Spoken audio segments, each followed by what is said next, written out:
Hello and welcome to the Crookedrivercast. I am Rob, and joining me every week is Tom, and we are two guys from Northeast Ohio just trying to stay informed about the news in our state. This is show 31, recorded on October 18th, 2025. Another week has just flown right by, and man, we've got some stuff to discuss. So let's go! Robert. Hello. In the morning, sir. How are you? In the morning. I'm doing all right. I was flipping through the news on X this morning, and I got some harsh words from the police chief in Cincinnati. I guess a shooting took place downtown, and I think everybody needs to hear this. Okay. And so my message to everybody, learn how to behave in our city, but especially learn how to behave in our downtown and our Fountain Square. And our officers will approach you if you start to behave disorderly on Fountain Square. Because these things sometimes start as a minor altercation and then evolve into something bigger. So do not come downtown, especially on Fountain Square, if you don't know how to behave. Oh, those harsh words. Whew. From Wow. the strong police chief I'm of offended. Cincinnati. I'm personally, I can't believe she used such language. Wait, can you play that one more time, real quick? Just part of it. I just want to see if something works with that. Start it out real quick. And so my message to everybody, learn how to behave in our city, but especially learn how to behave in our downtown and our Fountain Square. And our officers will approach you. I just want to make sure that worked. I think it does. Yeah. Police Chief Teresa. Oh, geez, I don't even know how to pronounce that last name. Theach. That's how you pronounce it. Yeah. Good timing. What the heck? I feel like those are. I almost feel like a helicopter mom is trying to take over a situation that she has absolutely no control over. It's so funny, man. Do all three major metropolitan areas now have I'm not metropolitan areas, but cities like Columbus and Cincinnati and Are they all Cleveland women? have all women now? Let's see who is. Can we say DEI? Would it be police chief? Police chief, yeah. Police chief, or I guess police chief or commissioner. As of October 2025, Elaine Bryant is the chief of police for Columbus Division. Crazy. It's crazy. Isn't it funny, man?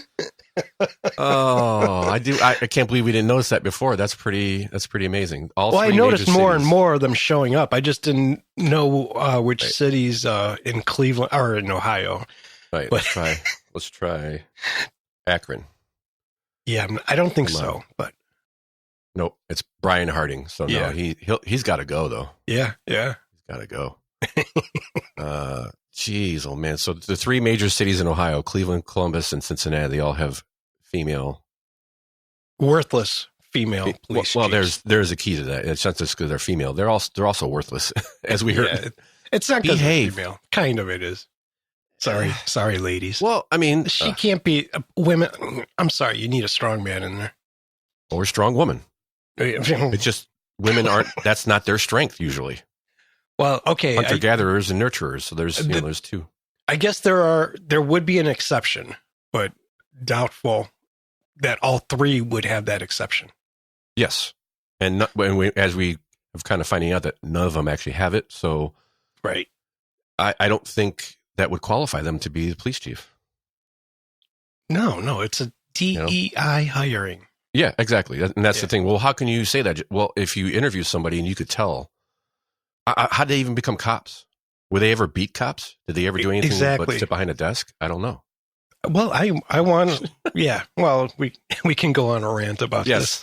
Yes. But, when I heard that, I was just like, oh my goodness, what is going on here? Well, we can see why it's out of hand in Cincinnati. So, that. Probably a few other things happening down there too. Yes. And in Cleveland and in every major Ohio city. This is true.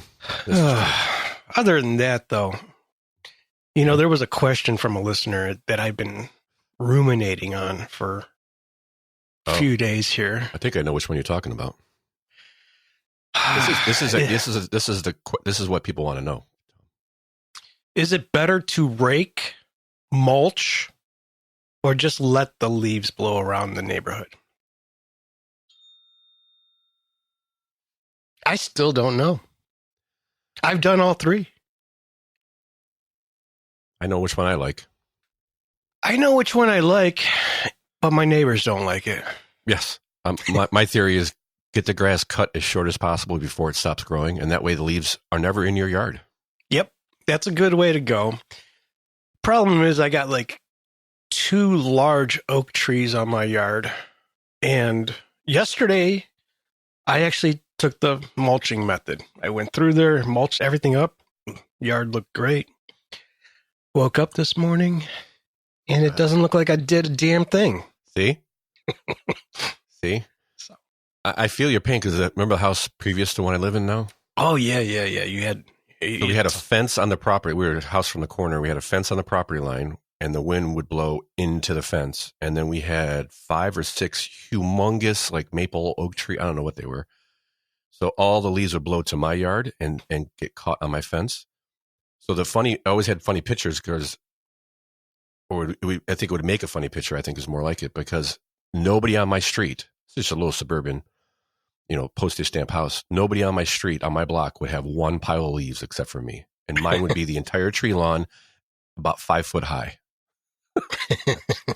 I hated that fence. Because it would have gone into my neighbor's yard who had a fence there too. So I'm like, yeah. So you know what ends up usually doing? Every year is a little bit different.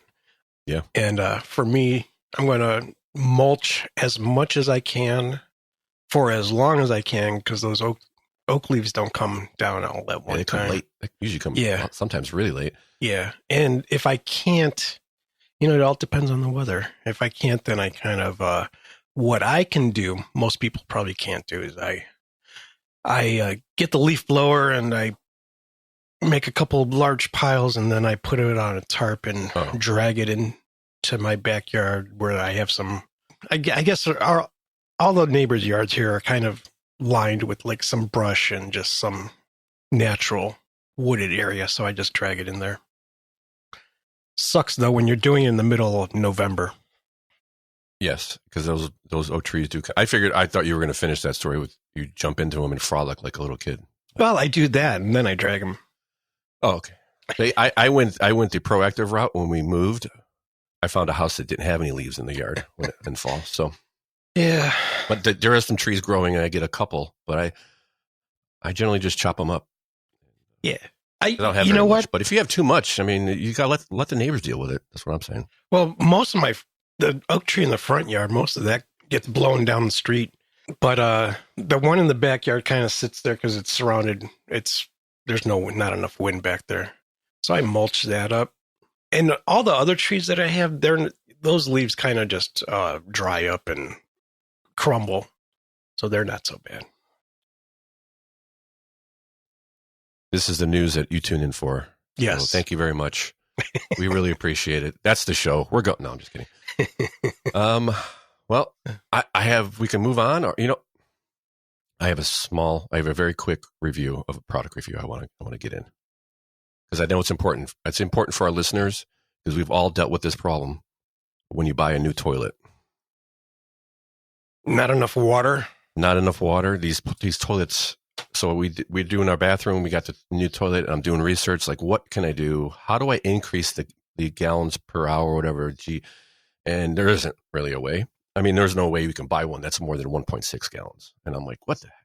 But thank you, government. Yes. Thank you, government. But also thank you, the free market, because I think I may have found a solution to the problem. It is doing a toilet review, Tom. There is a company called Toto, T-O-T-O. And they've got what they call the Tornado Flush. God, what happened to that band? So they became a toilet manufacturer. Well, I mean, gotta go where the money's at. And I read this book to my kids. Maybe you should read it too, Tom. Everybody poops. So what they did was, in lieu of the crappy regulations we have on water, they redesigned the toilet a little bit. So, when you get the little holes in the rim that kind of spit a little water out. Yeah. They got two big holes pointed like it'd be horizontally, and it shoots two huge streams of water around the whole bowl. It is quite. This is like an attachment? No, it's a toilet. It's a toilet. It's Tornado Flush by Toto. I would look it up. It's quite amazing, and so far, so good. Nice. So far, so good. That's all I'm going to say. Is so far, so good. But yeah, it definitely takes care of the problem, and it's 1.6 gallons. There is one problem. What? It's not a cheap toilet. It's like twice as much as I think you get a toilet $150, $200, but this was approaching $400 for the toilet. That's not so bad.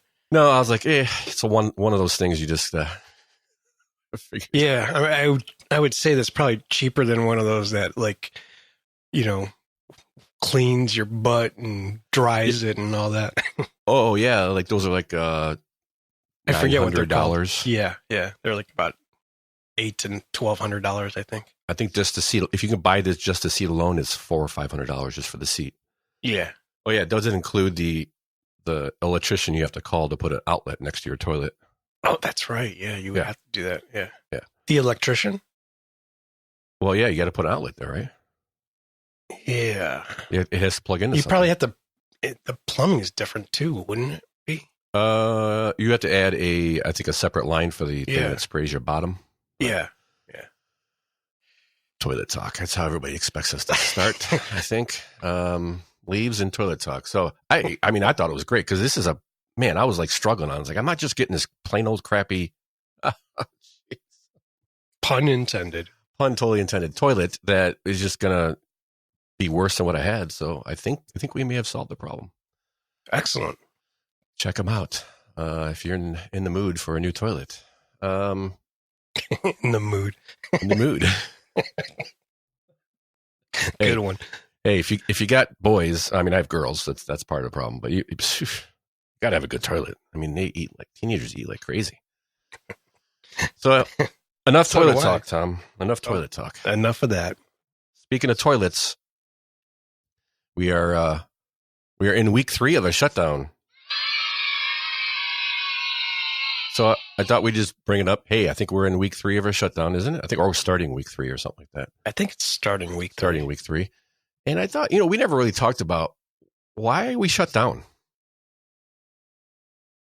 Don't care. Do you know why we're shut down? Do you know what the Democrats are complaining about? We're all going to lose our health care, right? So part of it, I think the Republicans are saying that they want to keep health care for illegal immigrants, which I'm sure is the case. Yeah, they're trying to not call them illegal immigrants. Yeah. Not that they ever do. Because they're asylum seekers. Right, they're asylum seekers, so they got maybe some temporary a temporary pass to be here, basically. I think that's a little cannon fodder, maybe, but because what seems to be the problem is, yes, what you said. The Democrats are saying our healthcare costs for the Obamacare stuff are going to skyrocket if you don't do something about it. You go, well, A, Obamacare is supposed to make it all better, right? But B, what are you talking about? Why are they skyrocket? Why are we going to have such a huge jump? Well, what expires now? They could pass the budget and then negotiate. This is what the Republicans want. They want to pass the budget and then negotiate this point, which is COVID subsidies for Obamacare are expiring at the end of the year. So everybody who has I keep calling it Obamacare because I don't remember what it's really called, but they are during COVID, the government gave them an extra discount on healthcare costs because COVID, and that's expiring at the end of the year. 5 years later, they're still getting an extra discount on the Obamacare that was supposed to fix the problem of high healthcare costs. So that's what they're worried about. The Republicans said pass the budget or continuing resolution because it's not actually a budget. Continuing resolution, and we'll negotiate it. But the Democrats know that this is their only bargaining chip. So we are shut down because Democrats don't want to remove subsidies from an already subsidized healthcare program. So that's really why, I think. I mean, that is really why. The illegal aliens things is also an issue, but I think they want to get some of the money for that they've lost through USAID, AID. yes, the media organizations are, and just pure coincidence, the media organizations are hemorrhaging money now. All of a sudden. Oh, yeah. I can't figure out why.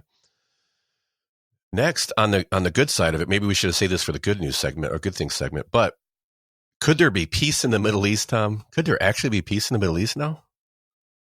Long I don't know. shot, but it's long the shot. best shot we've had in a long time. It's a long shot. Ever, Yeah. actually.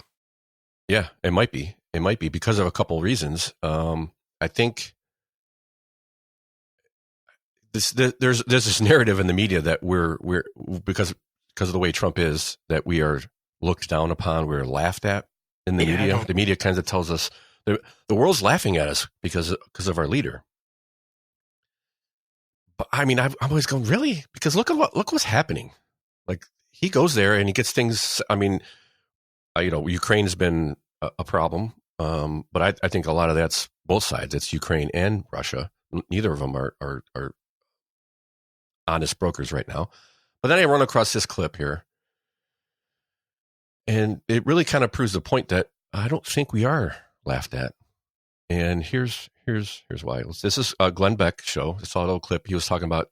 Actually, this was from a clip. He was talking about the Charlie Kirk honoring of Charlie Kirk with the Medal of Honor at the White House, and kind of the story behind it, and how, because it was Kirk's birthday, instead of postponing it like he probably would have because everything dragged so long in Egypt, he flew straight back on virtually no sleep to get this done. And, Beck was commenting on, I can't believe how his staff is zombies. They're 40 years younger than him, and he's just going. So then he brings up this little point, which I didn't know, because of course we don't hear this in the media. So here's what he noticed that's a little different this time around. You know how they always, when the world leaders get together, they always stand on a stage. They get one shot. And once in a while, they'll stand on stage as they're assembling and they'll talk amongst themselves. But I've never seen a photo line with world leaders to take a picture one-on-one with the president. Okay, never seen that in my life. Okay, and that's what was happening on Monday in Egypt. He was 2 hours late. Okay. And apparently, and I'm not going to divulge who, but apparently one person was upset. And it's like, I'm not waiting around for this. And yet they waited around for it. They lined up. Even the king of Saudi Arabia was in the line, waiting in the line for 30 minutes while he took photos with all of the leaders around the world. They are treating him. I mean, he's changed the world. The guy knows how to use power. Amazing. Why don't we see that? I wonder. I mean, I know why we don't see that. But it's because it would put Trump in a good light. And, those people over there really only react to one thing, and that's power, or the threat of power. And I think they're kind of afraid of him a little bit, maybe. Take him seriously, at least. He's a king. No kings. It's a perfect segue. I was just about to mention that.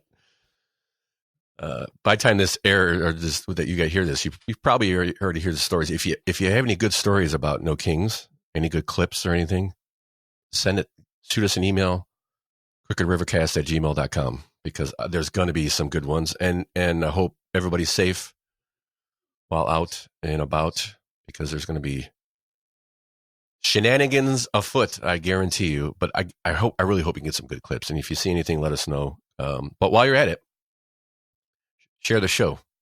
Share it with your friends. Send them a link. Follow us on X. Leave us a review on your favorite podcast app. And we really appreciate you listening. All right, get to Ohio already. Let's go. I mean, it's been 15 minutes and we're already yapping about all this and yapping about all that. And what we really need to be talking about is how Ohio is running out of money. What? Say, what? How could that be? Well, according to Ohio.news, they're saying while our fiscal situation is significantly lacking in funds to cover its bills, and every Ohio taxpayer will have to contribute $1,300 to help pay off the state's $5.3 billion debt. I didn't know we even had any debt. Why would we have any debt? That's weird to me. So revenue keeps decreasing, they're saying, and while spending is increasing. And they're saying that because in 2023, primary government took in $8.2 billion more than it spent. But in 2024, that excess dropped to $2.6 billion. Revenue is not decreasing; it's just not going up. It increased by $1.1 billion. Spending is going up more than our increase, our revenue increase. That's actually the accurate point. So revenues increased by $1.1 billion, while spending has rose by $6.7 billion. Whoa! Holy cow! So it's mainly due to higher costs in education and Medicaid and public assistance and transportation and the Lottery Commission. The Lottery Commission? Yep. The Lottery Commission. How does that work? Why do we have to give any funds to the Lottery Commission? Are they kind of self-sufficient? I would think so. So I'd like to know what the heck that even means, but it doesn't really elaborate anywhere in the article that I remember. So part of the problem is the state is expected to have a reduction in funds from, guess what? From the federal government from, can you guess, Tom? Well, reduction from the COVID stuff, right? Yeah. COVID-19 pandemic funds are running out this year, are planned on it. They could lose $8.6 billion in federal funding, a 9% excess of its 9% of its excess. What does that even? Oh yeah. Okay. So anyway, should allocate. Stumbling through the article as I usually do. So they're going to lose about $8 to $9 billion, possibly of federal funds that were COVID funds.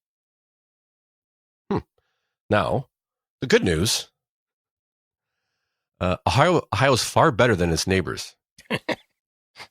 Which is, I guess it's something, but we're Michigan, a little less broke. Yeah, we're just slightly less broke.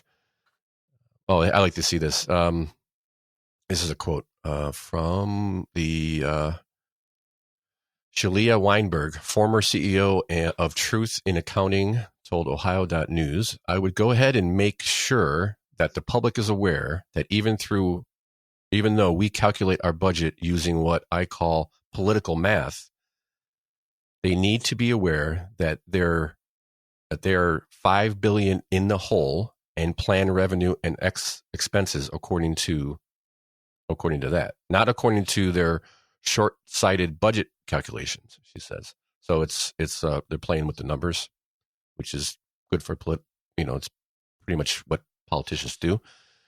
So, but in the article does say Michigan is way worse. Each taxpayer in Michigan has a burden of $4,100. Kentucky, for the debt that's currently there, Kentucky has a D grade with an $11,500 burden, and Pennsylvania is just a little bit less than $9,400. So hey, overall, Ohio ranks 28th with that's taxpayer just burden. A drop in the bucket compared to the federal.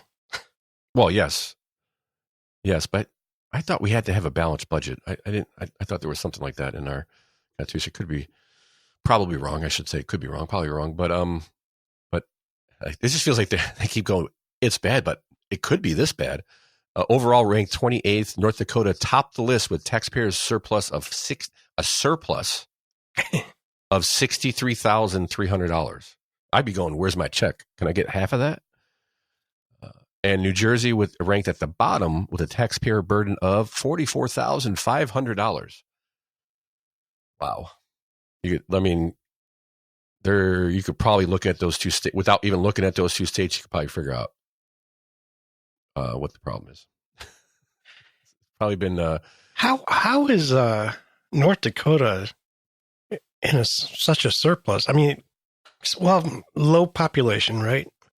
well, they have low population, yeah. So that 63,000 is amplified. That could go against them too because they don't have a lot of taxpayers. But I think there's a lot of oil and gas coming through there, maybe, or something. Used to be. I don't know if it still is. After Biden, I don't know. But most likely just a lot less services, so you get less spending. Yeah. But then I would also ask, why are they getting taxed so high? Something. Because the $63,000 surplus is quite a bit. Per person. Per person, yeah. Is it per person, per taxpayer? Taxpayer burden, yeah, so that would be per taxpayer. Yeah. Yeah. A taxpayer surplus is what they're saying. So, yeah. So, yeah, then they're saying pensions are a problem because they're underfunded. But that's typical from what I see when you hear these kind of things. But yeah, so why would Ohio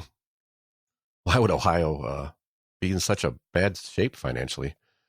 Maybe because they keep giving businesses tax abatements. Got another Ohio.news story here. These are just kind of all three to me related because it's spending. So here's a story of more tax cuts, tax credits they call them. They're calling them, yeah, tax credits to private businesses.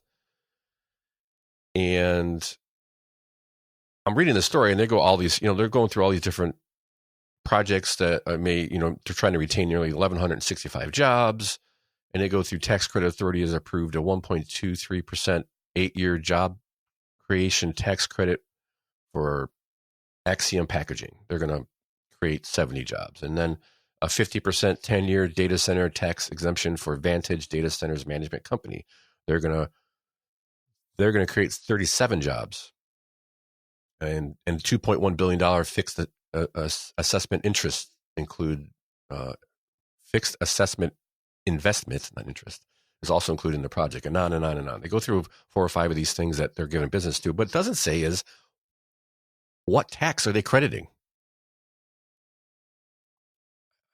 I can only come up with one thing. I imagine it's property tax. No. Yeah. I don't know what else. This what part else of the problem that yeah. Isn't this what we've been talking about? Right. Yeah. Payroll tax too, probably. Income tax, state income tax credits, maybe. Yeah. That's possible, but I mean that falls in the same thing. But I don't know. I mean, I think a lot of it, and it just doesn't say. It just leads me to believe that it's got to be property taxes. I would think so. Yeah, I've read this a couple times and it didn't say. I just keep going through it again. You know what? Ohio.news has to use a larger font. Yes, I think it's good question. Or maybe larger. We'll just go larger. Yeah, I would say maybe a different one might help. If I put it in Reader, it looks better. But oh yeah, let me see that. You're right. You can actually read it. Yeah, it's thicker. It's just it's also a different font. It's actually just they try to get a little fancy with their fonts. So that I would like to know exactly what taxes are being credited. But regardless, we're out of money. Our spending is increasing. Our surplus is decreasing, and it looks like between now and the next budget, it may turn to zero or a negative, a burden, not a surplus. And I will go into our third story on this, which is JobsOhio funding. Now, again, these are 3 Ohio.news stories all in a row. I'm using them more and more. They seem pretty on top of things, and kind of on things that most of the mainstream don't cover or aren't covering. They're doing more in depth. Yeah, reporting. And this is a perfect example. This is JobsOhio funding increases as job creation declines. Part 1 of so far 3 parts. that we're going to try to tackle maybe here and there, but this kind of fits in to this whole thing. So they're going to lose $8 billion from federal government. And where are we going to find that money? Well, JobsOhio is a jobs program. They're basically, it's a state-funded program to help for jobs programs to get people into work and so on and so forth. Stop it. What? It's a slush fund. You're right. I was getting there. I was getting there when I was going to go. What we mentioned last week, the executives, meanwhile, enjoy salaries averaging $330,000. There's part of the slush fund right there. The CEO making over $5, I think. Yes. And but on average, it's even, so there's some a little lower, but some a lot higher. What that turns out to be is in 2024, JobsOhio spent $1.9 billion, enough to pay 235 unemployed workers in Ohio $8,000 each. Instead, they created 14,000 jobs, which is not nothing, but it's for $1.9 billion. It's 25% of the state's total job growth. Each job is costing $126,000 right now, plus a little bit more than that, actually. And a couple of things going on that kind of piqued my interest in this, and we'll continue to go through it, the other parts in the coming weeks. Besides the lack of performance, it's brought up in this article that the Bureau. Oh no, they get their funding from a cut of the liquor tax. It seems like an odd way. Like, how do they shoehorn that crap in there? And with these poor performing numbers for creating jobs, they extended their contract again, which, okay, maybe that's not so weird, but it is. And here I am looking through the article trying to find it. It wasn't scheduled to expire for like 4 more years. So they just extended it it was set to expire 4 more years. No, way more than that. Despite lackluster results and chronically unanswered questions from critics about transparency and accountability, the Ohio Control Board, which is the liquor license and taxing, voted in February to renew Jobs' liquor profit lease, which is set to expire in 2038. They extended it by another 15 years. Now it continues through 2053. Does not require any additional payments to the state for these rights. This is remarkable considering the abject inability for JobsOhio to show how it's benefited the Ohio workforce, overseeing a period of net job losses and unprecedented expenditures. So the contract, which provided Ohio Jobs funding model by allowing the nonprofit to control the state's liquor franchises, generated $1.78 billion in liquor sales in 2023. The organization's operating expenses, however, totaled $1.9 billion, leaving an operating income loss of $121 million. So even though they get $1.8 billion from state liquor tax, license, franchises, whatever, they still spend $121 million more. Unbelievable.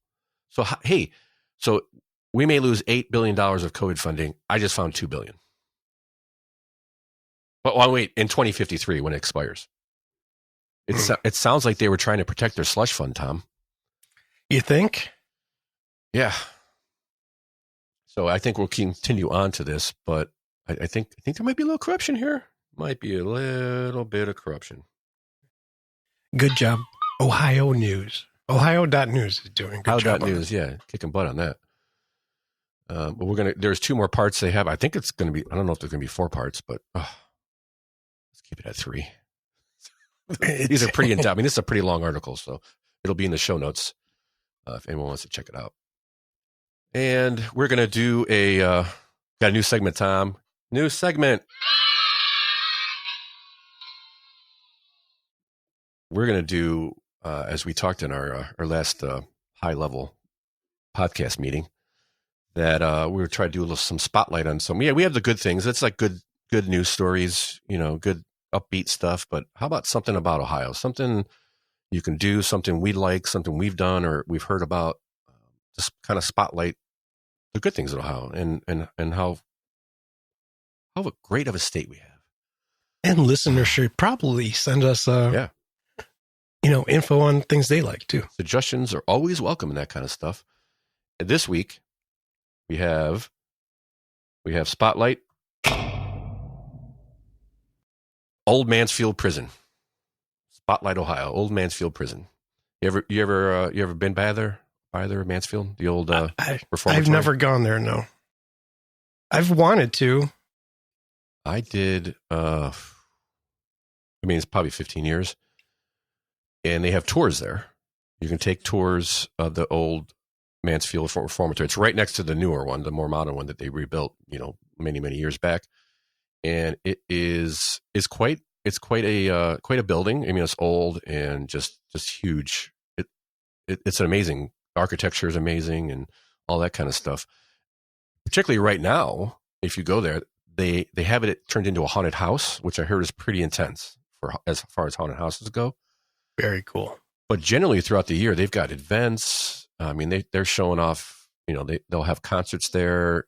Now, remember, there's probably, I think when we were there, they told us, I think at least a dozen films have been shot there, and one of the most popular ones is Shawshank Redemption was filmed. One of the greatest films ever. Yeah, a lot of the parts were filmed there, and actually, the time I was there, they still had the remnants from the wall, from the final scene when he walks out. I think that's the final scene, something like that. Where there's a big scene where he walks out of the prison, and I don't know if it's still there. It may not. It was kind of in bad shape because it's been there for a long time. But I went.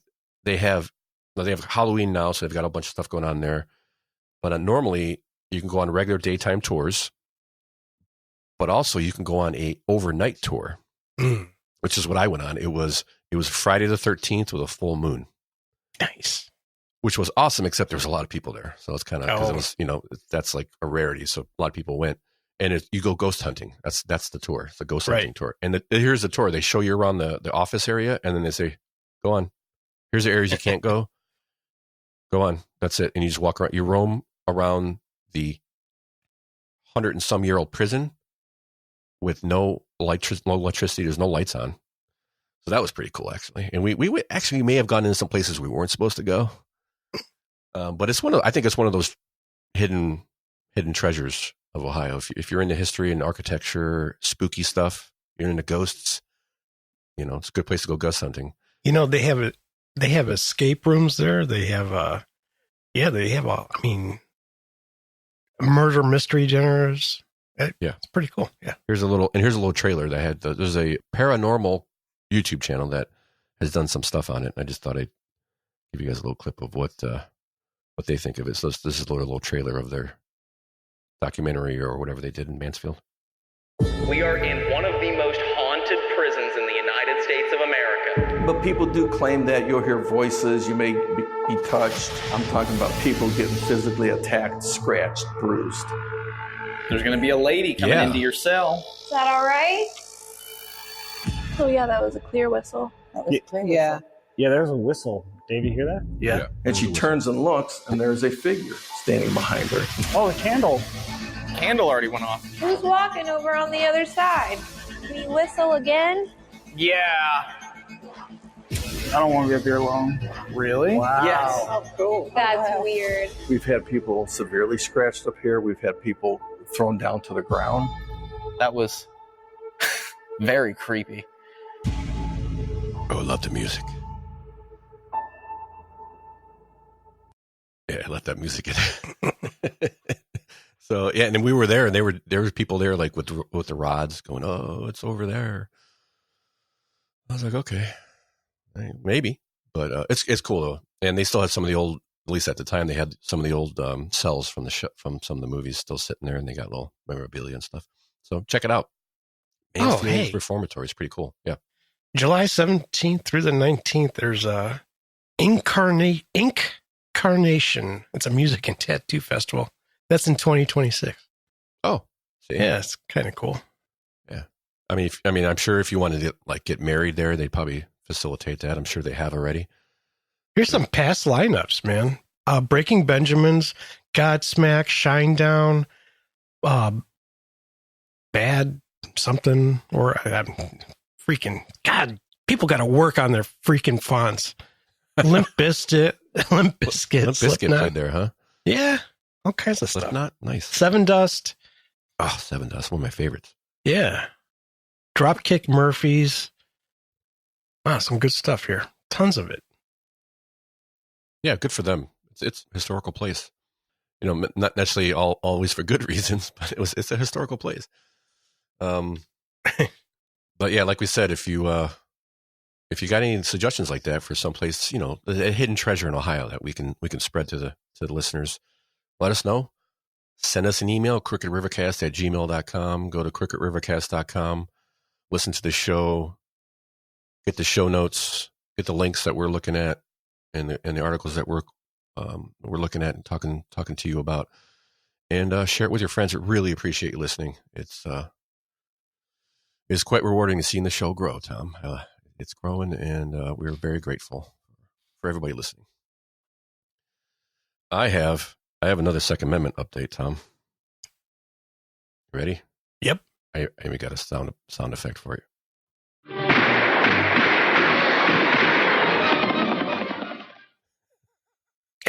That is Yosemite Sam, baby. So Ohio Supreme Court is currently deciding an appeal from lower courts in Ohio on whether or not you can carry a gun in a bar while drinking. This all comes down to a shoot or incident that happened a few years ago, or just over a year ago. Elijah Striblin, he's arguing the law is unconstitutional. He got an argument in a bar. And according to court documents, he ordered 5 drinks. This is interesting. He ordered 5 drinks and took at least one sip from one of them. It sounds like one of those, well, you can't say you didn't drink any of the 5 drinks. He got an argument with a guy, shot him in the neck. The guy did not die. He lived. Elijah was sentenced and convicted to, I think, 30 days in jail and 3 years probation. And he fought it. And 2 lower courts have stated basically that this is unconstitutional per the Bruin decision. Yeah, I guess we should tell people what the law is right now. Maybe they don't carry, or maybe they're considering carrying a gun. Right. So if you have a concealed carry permit in Ohio, you can go into a bar that sells alcohol, and you're fine, but you can't drink. Which is kind of new too, because you weren't even able to do that a couple of years ago. Yes. Well, I don't know. 5 years ago. Yeah, probably. Yeah. It kind of changed that. You weren't allowed in the bar with the gun, regardless if you're drinking or not. Then they kind of loosened it a little bit. Right. So my question here has always been, what constitutes a bar? Like, what constitutes the bar? So if I go into a restaurant that has a bar and I'm sitting in a booth, I guess that includes, I can't do it there either. Because I'm not technically at a bar. I'm at a restaurant that has a bar. So that seems to me a little bit. Biggest question to me is like, it's the family that goes into a pub, like a restaurant bar type of place. Right. Yes, exactly. And the father's there and he carries. Is he allowed to have a beer? Personally, I think he should be allowed to have a beer, and still protect his family. Yes. And then, or do you have to, if you decide to have a beer, then you have to go out to your car, put your gun in your car, lock it away, and then come back in. Right. Well, this is from News Channel 21. I think they're out of Youngstown, WFMJ. And I figured, we're saying, yeah, this makes sense. Just like any other thing that when you're carrying a gun, you have extra responsibilities. Just like when you're driving a car, you have extra responsibilities when you're driving a 2-ton missile.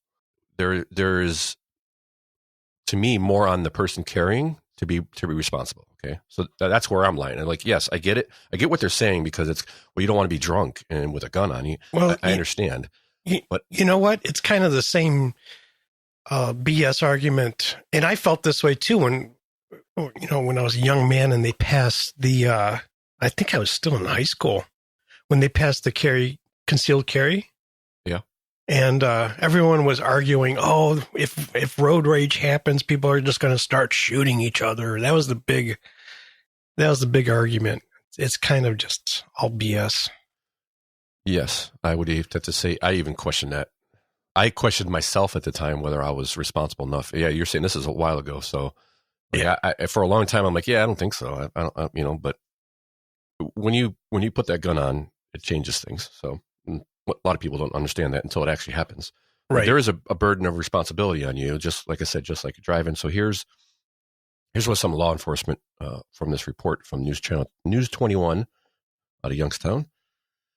And, well, we'll listen and we'll comment. Mahoning County Sheriff Jerry Green says he understands the argument from a Second Amendment point of view. But when it comes to law enforcement and when it comes to mixing alcohol with the use of firearms, that just creates such an increased risk or increased danger of accidents happening. Adding that people change personalities under the influence of alcohol. Wait, what? Booze and recreation often cause problems for the participants and for the police and everybody else. So I don't think adding a deadly weapon on top of that is probably a smart plan. Captain John Marshall at the Niles Police Department says he's seen firsthand what the combination of the two can do. So we actually had a homicide that occurred outside of one of the bars in the city a few years ago. I actually had two, probably within a 2-year period. The longtime detective compared it to getting behind the wheel while under the influence. One drink might not seem like a bad idea, but if it impairs your judgment even slightly, driving or carrying a gun might not be the best plan. You change, Tom. You know that when you drink, your personality changes.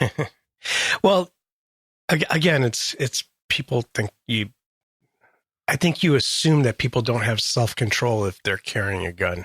And by the way, I made a mistake. It's 2004 was when Ohio got concealed carry. So, but I remember the arguments back then. It was just kind of like, people are just going to start shooting each other when they get in an argument, and none of that's happened at all. No, but you don't change when you drink. Your actual real personality actually comes out. That's why I like to say I don't think you change. You get loose and your inhibitions go away. I used to deal with friends all the time like this. Well, you can't blame me. I was drunk. I go, no. You just told me the truth because you were drunk.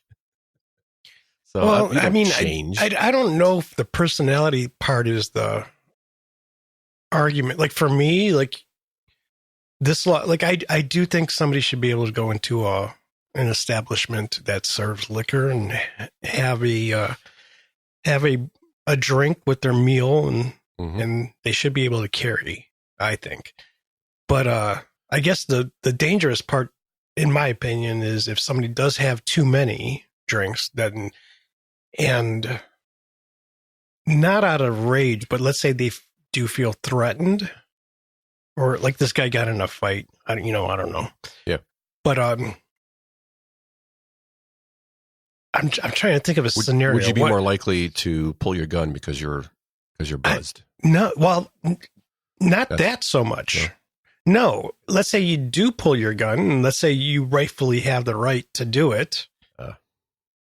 Do you have the capacity to send them down rage in an accurate manner? Yes. Yeah. I see where you're going.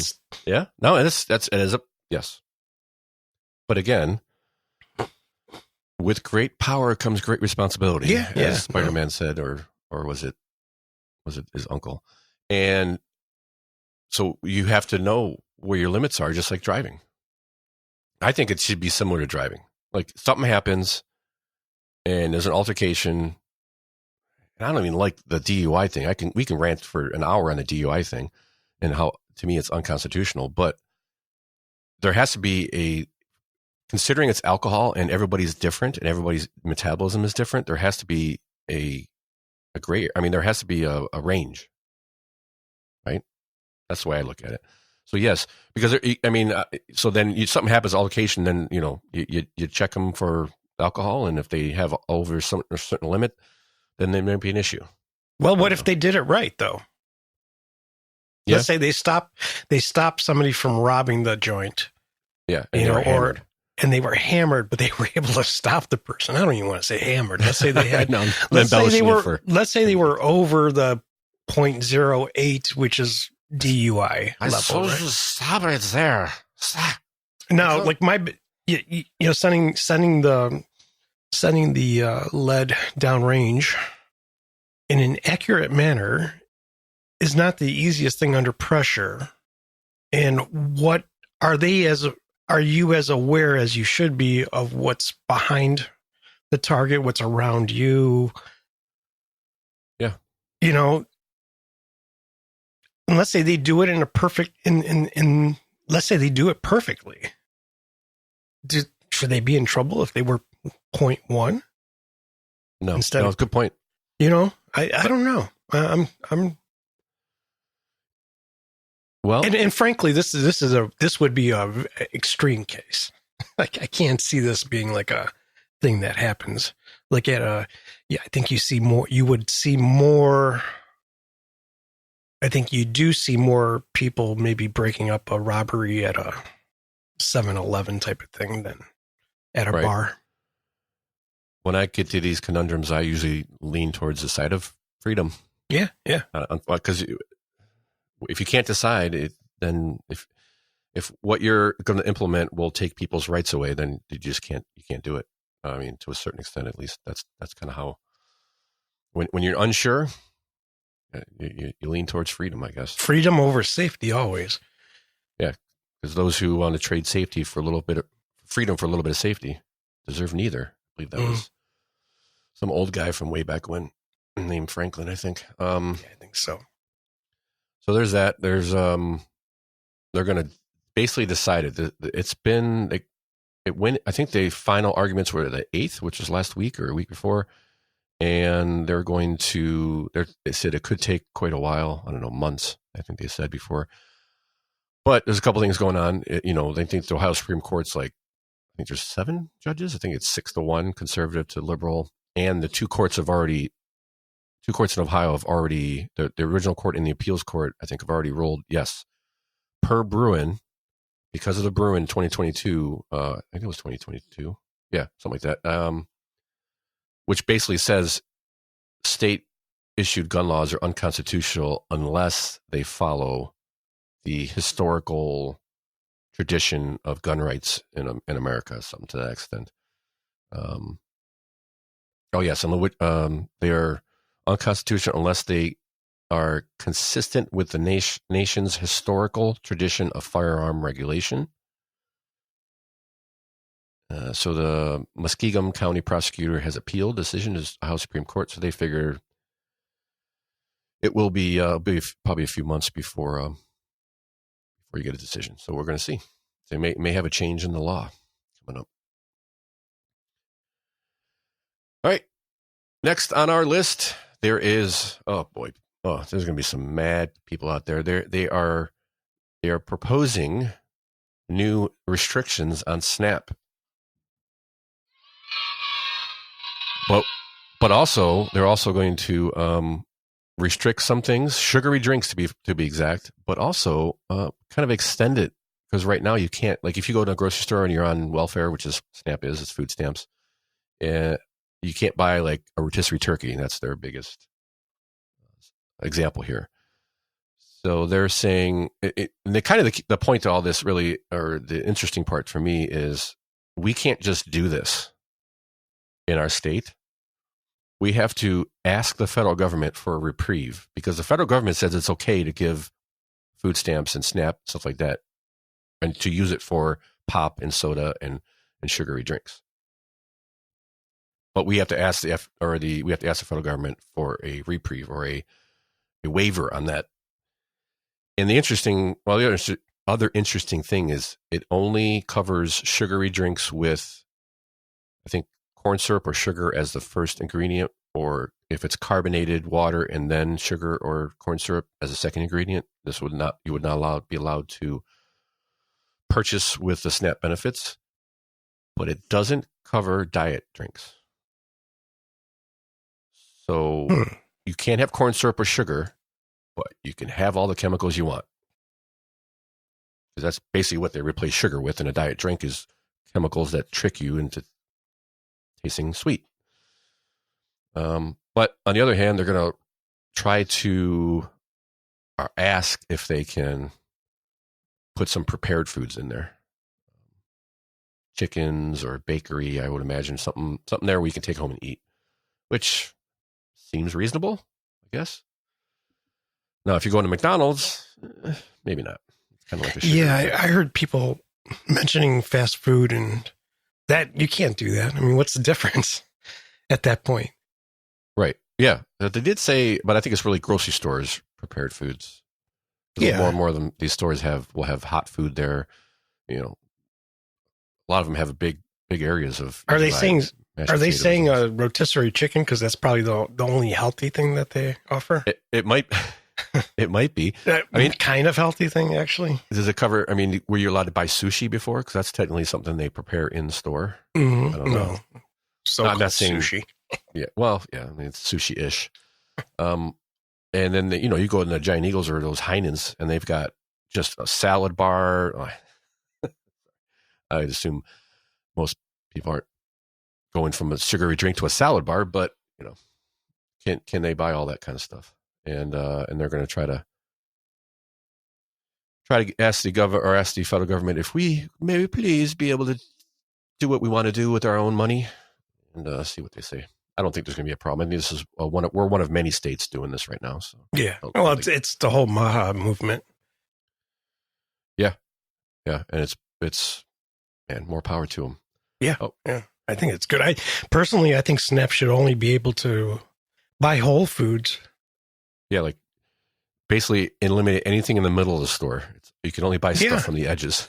Yeah, well, produce and meats and dairy and that's salt it. And pepper, that's it. Well, yeah, I mean, sure, I mean, but joking, but I'm serious. I mean, there should be heavily restricted. As we had talked in previous shows, I think the last show about these safety nets. My problem is people get comfortable in their safety net, and my feeling is I could be on board with safety nets, but my theory is to make them my theory is, I think it's Benjamin Franklin again, make them uncomfortable in poverty, because if they're comfortable, they're going to stay there. But if you give them more than they need to survive, why would you go anywhere else? And as I'm running through this story, I've seen other stories pop up. Hey, here's how you get $1,000 a month of government benefits. People out there trying to tell you how to scam the system. $1,000 a month. Hey, instead of going to the freezer section and getting yourself a bag of fries, buy a potato, cut it up yourself, and figure it out. Gosh, Tom, can't do that. People have arthritis, Yeah, okay. No, I just think if you want to keep them healthy and keep them. Well, if you want to add a little discomfort, make them cook everything. We try to. My wife and I try to cook everything. We try not to buy any type of canned or box stuff. Yeah, we do a pretty good job. It's tough. Well, tough. With kids and everyone working, it's hard, but. And we do a pretty good job, and he's still like, oh, we're cooking food, but I look at him, we're cooking, something out of a bag, chicken. Yeah, fingers. Yeah. I try to avoid all that. Yeah, it's hard, but I think, hey, you're unemployed a lot of the times, right? Mm-hmm. Not all the time, I guess. I guess not all the time. I shouldn't say that. Not with SNAP. With SNAP, yeah. But teach your kids the right way to eat, and maybe they won't have double chins at 14. There's that too, and and pre-diabetic. And that just reminds me, this is a little off subject, but you know what? Yeah, pre-diabetic. I'm sure these kids were, I would say they were two boys. I would say they were in their 14, 15-year-old range. And they were riding their bike down the road. And I saw them from far away because they were rather large. Was it an actual bike? No, it was an e-bike. And I'm like sitting here going, son of a... I mean, these were like they would classify as obese. You know, it's like, man, be a parent, get them some freaking bicycles that you have to pedal and burn a few calories. It's like, what the hell, man? Yeah, a lot of this has to do with what my trying to say this without in my view, especially with children, it seems like parents don't want to say no, so they just let them eat anything they want. I'm wondering if the parent's eating everything too. That too. In a lot of cases, you can look at the kid and see, well, that makes sense. But if I've noticed a correlation between that and just bad behavior in general, like not bad behavior, but a lack of respect of your peers, like teachers and coaches and stuff like that, and not like I'm cussing you out at 12 years old, 11 years old, but like just not listening. And when someone calls you out on something you did wrong, they're shocked. Because they've never been told anything but, oh, honey, you're doing a great job. Everything you do is perfect. Yes. Oh, no, honey, if it makes you happy, go ahead and eat it. And when 10-year-old girls have a bigger gut than me, could be a problem. And this is not even SNAP thing. It's just some of it could be. The thing is, I was just going to say with SNAP, it's like if they want to collect these benefits, they should have a course that they have to take on what's healthy and what's not healthy and how to eat right. I mean, I'm all for that kind of. I said, I'm all for welfare if you can pass the financial tests that we will put you through. Like, how much do you pay every month for a phone? How much do you pay for streaming services? You know what I mean? Before it was cable, but now it's, I feel there's a lot of people that take these benefits and could easily trim their budget down where they may not even need them. Right. Right. We have so much excess of all these things that we say we need. That's always my, I say, I got no money, but you got a $1,000 phone in your hand. Anything else on that? I'm just getting a little cranky. Yeah. All right. Well, we'll move on to something that would probably definitely not help out in that way. So we talked last week about Dewine's ban on the intoxicating hemp products, the Delta 8 products that are been around here for the last few years. Well, a Franklin County judge put a pause on that from taking effect, and they are going to, I guess, look into it more. So that's kind of the update. But what's happened in the meantime is they're starting to put in some legislation, and the Republicans are trying to, add to.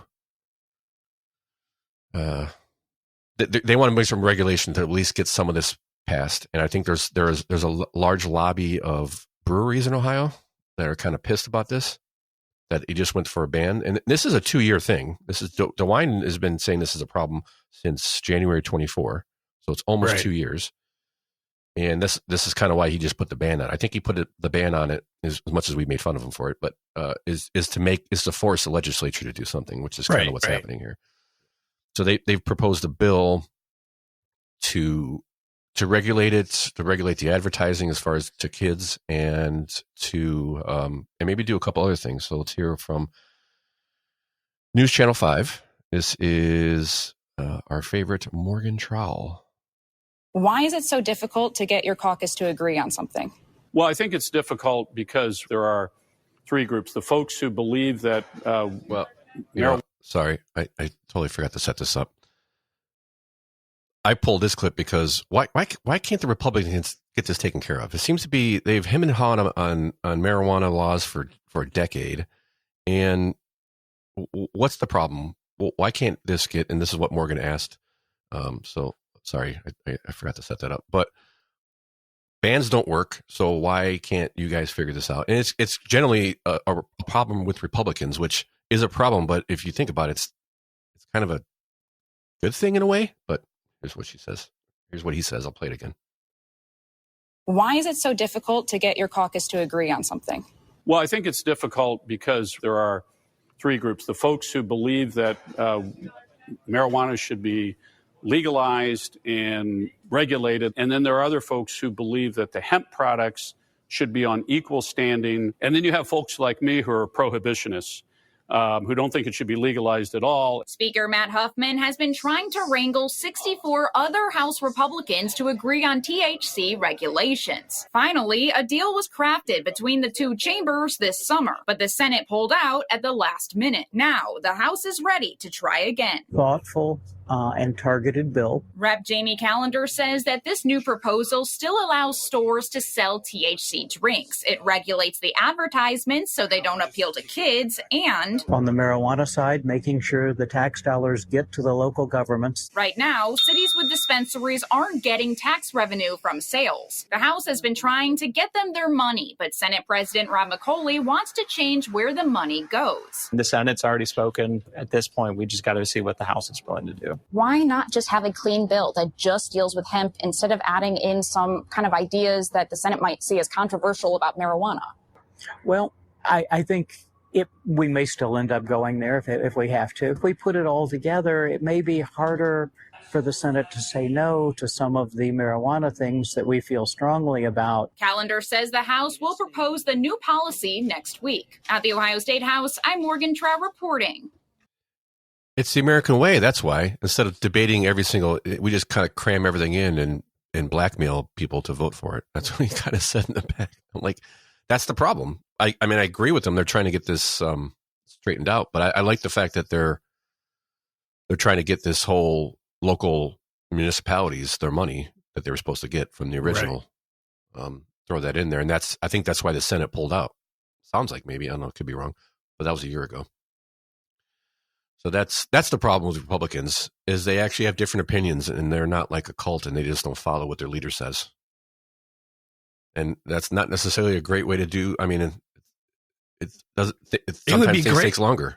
It would be great if the Democrats were the same, except, on their side. If they were like that, then this would all work itself out. But they're like a machine. And Republicans are kind of individualist. And a good example of that would be Fetterman, actually, who just recently in the news. I can't believe he's still walking. Last I saw, I don't know the details or how true it is, but they're considering kicking him out, aren't they? Oh, I don't know about that. I got the clip of him talking. You want to hear it? Yeah. I mean, it's a little, I guess it's a little off subject here. I mean, a little off subject, but Fetterman is a common sense. He's a blue dog Democrat, basically. Who would have thought? Who would have thought? I couldn't believe they voted for this guy. He had just got over a stroke, and you couldn't even barely understand him. And honestly, today you still have it. Sometimes the way his choice of words are weird because of his stroke. But the fact that he came back from that severe of a stroke, I just wish miraculous. I wish he'd get another outfit, maybe with that's not a hoodie and a pair of shorts. That's like his thing. But again. People complain about what Trump tweets and the stuff he has is a similar thing. It's like, okay, I'll take that. I'll take the hoodie and the shorts if you're going to govern with common sense. He's still a lefty. Yes. But he's at least got some common sense. And this, I can't believe after saying this. I'm the only Democrat in my family. I grew up in a conservative part of Pennsylvania, and I grew up and I know and I love people that voted for President Trump. But they are not fascists. They're not Nazis. They're not trying to destroy the Constitution and those things. And that's part of another thing. I refuse to call people Nazis or fascists, or I would never compare anybody to Hitler and those things. And now that kinds of extreme rhetoric is going to continue. We're going to be more likely in resulting in extreme kind of outcomes and political violence and doing all these kinds of things like Charlie Kirk. For me, all I could say is like, let people grieve, give people the space. I'm not going to use that terrible thing and that Pasek assassination to make my argument and try to put out my views. It's like, my God, he's a father that had his neck blown out by a bullet. And now people have forgotten. President Trump in my state, was shot in the head. And if that could you imagine where our nation would be if he was hit in the same way with Kirk? We really got to turn the temperature down. You think? Thank you. Thank you, Fetterman. Thank you. You're the only one I could hear from. Maybe somebody like Rokan. Yeah, Rokan is kind of the same. Similar, but not quite as common sense, in my opinion. He makes me. I feel like he's like a used car salesman sometimes. Yeah. Oh, yes, that's for sure. Yes, that's very good point. Very like, yeah. But I give him credit where credit's due, I guess. But and what to get it back to what we're talking about with the Republicans. They want to kick him out, or that's the rumors. That maybe that's just a rumor. I don't know. I thought I saw something come across it, but a lot of people are saying in the next Congress he'll be a Republican, or next election or whatever. I don't want him to be a Republican. I want him to be a Democrat. That's the freaking problem. That's the point, is to have some kind of common sense on both sides, and part of the problem with Republicans in the federal is the same way. It's that there are factions, and they don't all go in lockstep like the Democrats do. So it's a good thing and a bad thing. But at least I like that they brought up this revenue sharing thing, because it's a bunch of crap, to be honest with you. And that's that on that one. So they're gonna work something out. There's going to be regulation, and they want to tax it. So there's a big thing. They want to tax it, and the lobbying from the hemp stores and the breweries are going to push that forward. So we're going to see something get put through. I know. I know. Now I want to go see I want to try one of these drinks. See what they're all about now. I've seen there's like cans of like hemp liquor or hemp drinks and stuff. I mean, I got to test for the show.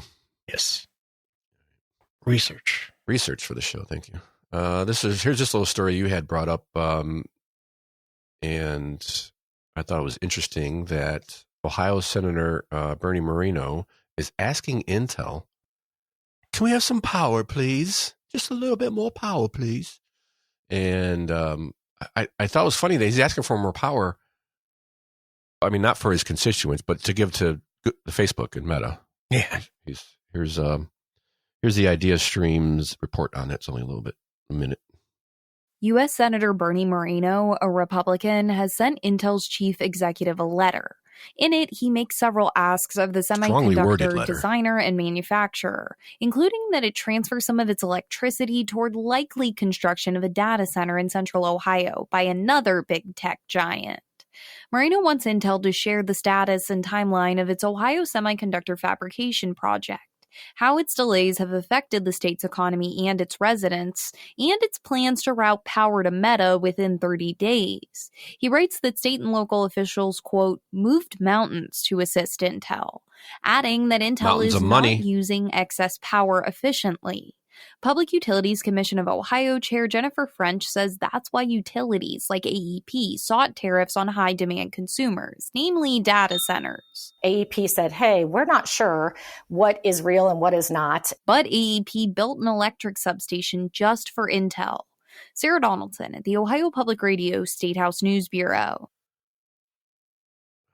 I don't know how this power works, but what are they doing with the excess power now? They have excess power. They just it let doesn't even make sense to go me. Away. I think because if you have a substation, this is my YouTube education on electricity, but they have a substation, so power goes through the lines and it depletes. So you run it through a substation to boost it back up.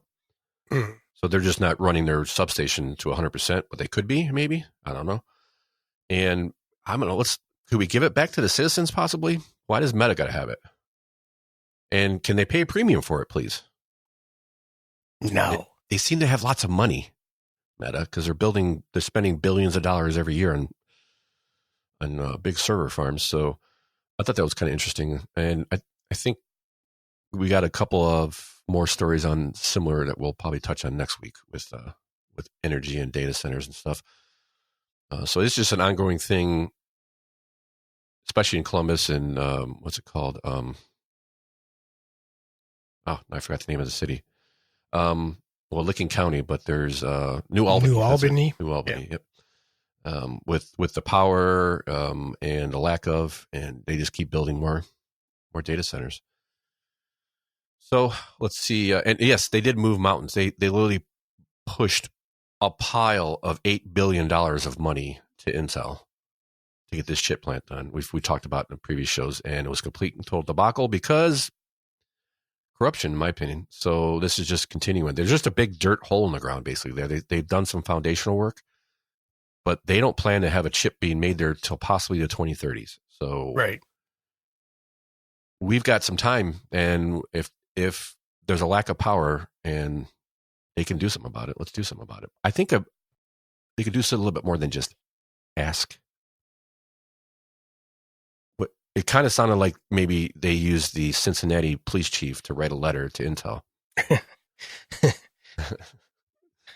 about right. Yeah, it sounded like, can you please have some power? Do you mind giving Meta some power? How about giving us some power in the middle of August when it's 90 degrees and our electricity is turning off? How about if that? you're going to use power, you have to behave in Ohio and share. Intel, you must behave or I'm going to spank you if you don't give enough power to me. You and Meta need to get along. Or else, don't make me come back there. But if you come back here, who's going to drive? Oh, that's it. Back talk. All right. Next. Next is, this is a good one for me at least. Ohio Republican lawmakers push for parental consent in minors' mental health care.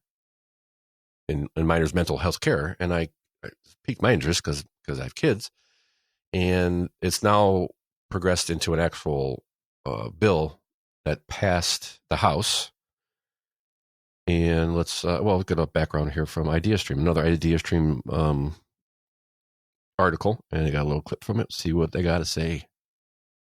Overwhelmingly passed a bill that would require health care providers to give parents access to a minor's health records to the fullest extent allowed by law.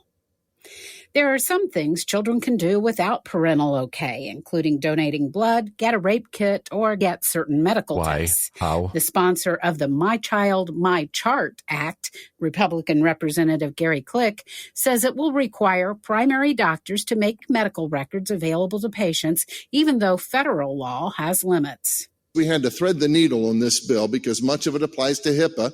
And of course, HIPAA is federal law, and we don't have any control over federal law.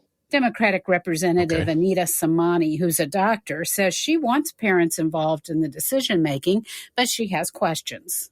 I'm concerned that parts of this bill may unintentionally be asking providers to put themselves in danger of violating HIPAA privacy rules. Samani and 5 other Democrats voted against the bill, which now goes on to the Senate. Joe Ingles at the Ohio Public Radio State House News Bureau. So my first reaction is, huh? We don't already have this? I mean, there's things my kids could go to the doctor and they're not allowed to tell me about it? Yeah, when I first saw this, I was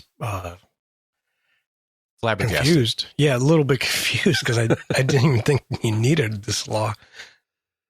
Right. It's a little weird, but yeah, okay. So I could possibly see a couple of situations where maybe you don't want the parents to know, but they're very rare. I can only see, and it really would surround abuse. If there's abuse in the household, then maybe you don't want the doctor calling the household knowing that your kid is reporting, whatever. Right.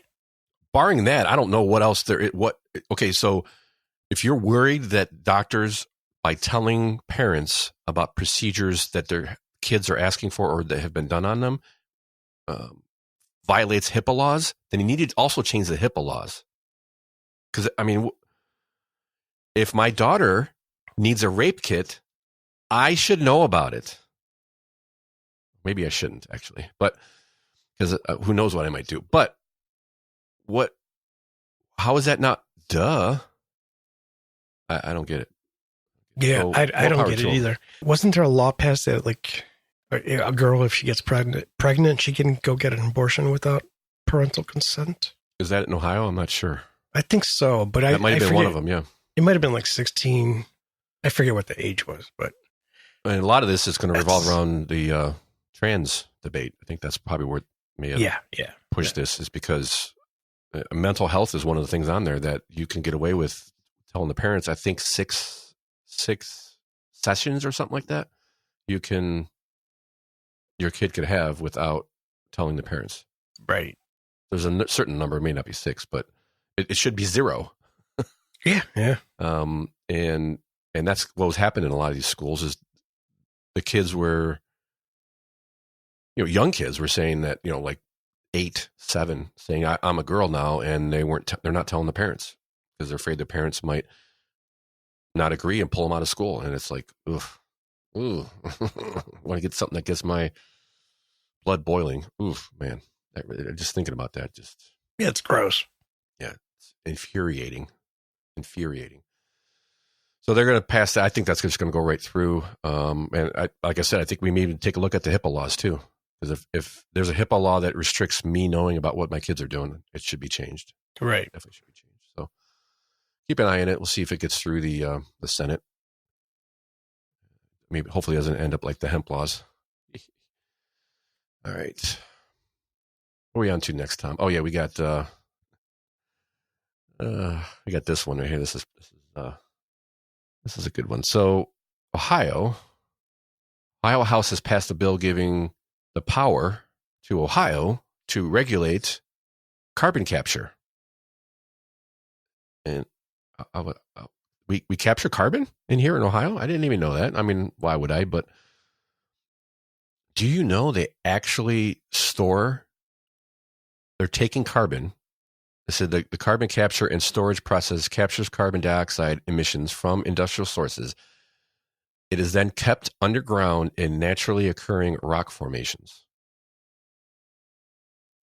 And we're paying for that in our electric bills, I'd imagine, in some way or form, right? I guess. I don't know. They should be making graphene. Has anyone studied the effects of putting carbon dioxide into natural forming rock formations to see what might happen? I don't know. I don't know. It's like, hey, you know what? We're going to fix this problem by just pumping it into the ground. What could go wrong? We'll figure it out when it goes wrong. So basically, they're passing a bill so that Ohio can be in charge of its own scam. Well, I think it's more like instead of having to wait for the federal government to regulate it, if they want businesses to move in, they want this bill lets this bill lets Ohio regulate it, and I think make quicker moves, right? Yeah, they mentioned lack of investment or innovation because how slow the federal government is, which I get. I'm just not sure how much money we need to spend on investments and new technology in carbon capture. It just seems like a complete and total waste of. Oh, remember we're about to go in the hole for Ohio, so but I mean, if it draws business industry into Ohio, and you have to have that, then maybe it's a pretty good investment. We can argue about it about the process, but if it's getting business into Ohio, this is a good move, I think. Oh yeah, I get it. We're going to have control over it, so we can regulate it in a certain way to make it more business friendly, which is good, right?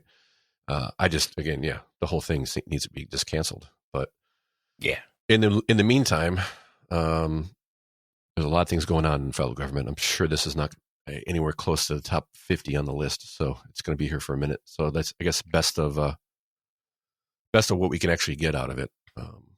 Is at least we can control it, and this also may help with, we talked about the energy and the lack of energy with data centers and stuff. They're really trying to boost power generation in Ohio, and this could help that too. Yeah, get the approval process streamlined, which is what they've been trying to do. Instead of 2 years for a power plant, maybe 45 to 90 days for approval, so you can get working on it fast. Because up the creek without a paddle if we don't start moving on things. So there's that. So that could help. All right, what do we got next? So we get control of carbon capture, and I answered the tough questions that, again, I know we started with the leaf thing, but this maybe is something that really people want to know.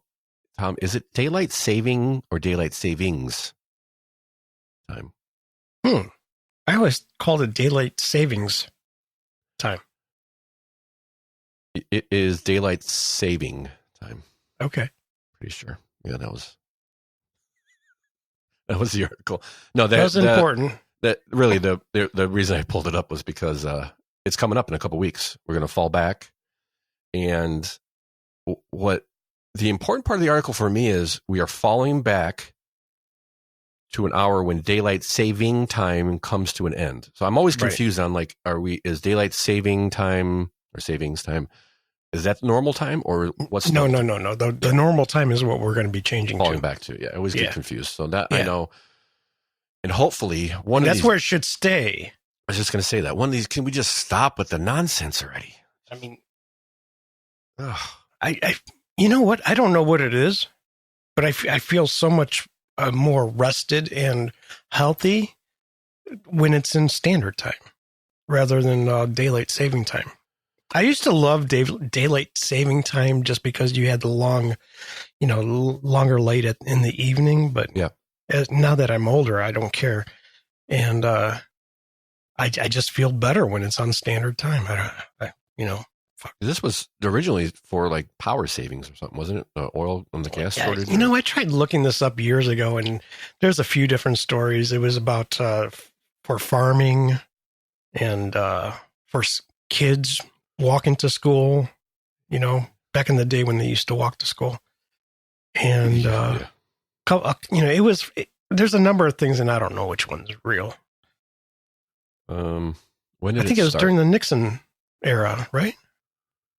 Daylight saving started in 1970. Yep, established schedule. So there's a couple of states that don't, like Arizona doesn't do it. Right. Hawaii doesn't do it. Hawaii can't do it, really. Yeah. They're so too close to equator. Yeah. It's 12 hours of light, 12 hours of night. It's perfect. Said the experiment was quickly reversed in 1974 after a widespread public disapproval due to dark winter mornings, which led to safety concerns for children walking to school. 1973, in the 1973 energy crisis, the first nationwide oil embargo, blah, blah, blah. We all know about that. So that was kind of public support dropped significantly. Well, if it dropped, why didn't we get rid of it? Why didn't we just keep it? So hopefully, what was funny was it's going to be years before this goes away. It'll never go away. Yeah. Trump wants to get rid of it, right? But he doesn't know whether to keep it on standard or keep it on saving time. No, and he took a poll and it was 50-50. So he refuses to change it. I got a way to change that. Just pick a side, decide you don't want, or decide the opposite side that you want. That's what Trump should come out and pitch it, and then all the Democrats will. Yeah, but I bet you Democrats, that's like the one thing they're probably split on. It doesn't really matter. Yeah, it's probably true. That's a good one. Yeah, but yeah, I think it's going to be years, if not forever. Yeah, they've been talking about getting rid of that since I was a kid. I hate it. I hate it too. The dog hates it. The dog hates it too. I bet. Oh, look at that! I just made my own segue. Yeah, the dog's like asking me to go out like an hour before it should normally go out. It's like, can't you read clock? Oh wait, the kids can't even read clock. How we expect the dog to read clock? All right, on to our good things segment. We bring good things to life. And on this week's good things segment, what do we got here? We got Summit County Animal Control has got a sale on dogs. Got a sale on dogs, calling it Barktober. I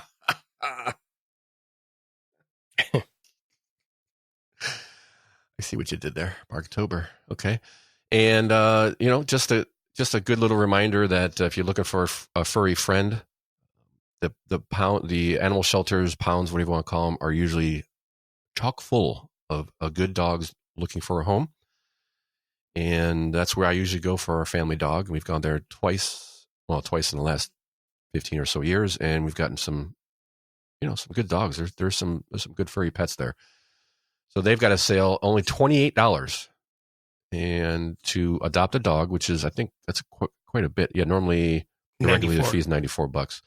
They get microchips. They get a full vet scan visit. Scam too. It's a vet scam. It's totally a scam. No, I'm just kidding. Flea treatments, deworming treatments, most of all the vaccines, a license, and a lifetime of love. Lifetime of love. Oh, I don't have that sound effects, but I should. So check it out. Like I say, if you're in the market for a furry friend, don't forget about your local shelter, because some of those dogs don't make it out of there alive.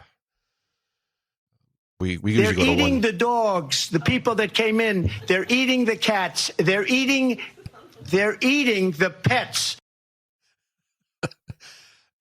Strangely enough, Springfield, Ohio, no problem with the pet shelter. They're looking for dogs. They're looking for dogs. Nice, very nice. I didn't even think about that one. That was good. But yeah, that's a good, just a reminder of your furry friends in the pet shelter. We go to one in Cuyahoga County, I think it is. I think it's a Cuyahoga County shelter, and it's a no-kill shelter, but it's only dog catcher. So you can't bring your dog to this one and drop like the APL. And they only take dogs and pets from, mainly dogs, but dogs and pets from the dog catcher.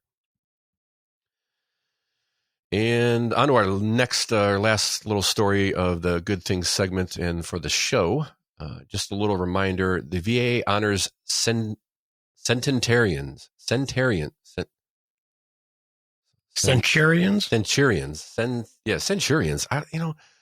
That sounds even cooler than I thought.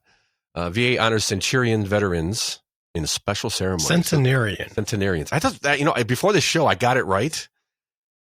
Because I originally was calling it centurions, but centenarians. Yeah, so they honored veterans of over 100 years in a special ceremony, and brought their friends and family down and did a little to do, gave them some awards. And these guys are, they're over 100, so they're probably some of our last World War II vets. Yeah, I'd imagine, definitely for sure. If you're over 100, brought their family with them. There was one quote from David Roush. I wonder if there's any relation to the Roush family and Roush Racing, but I doubt it.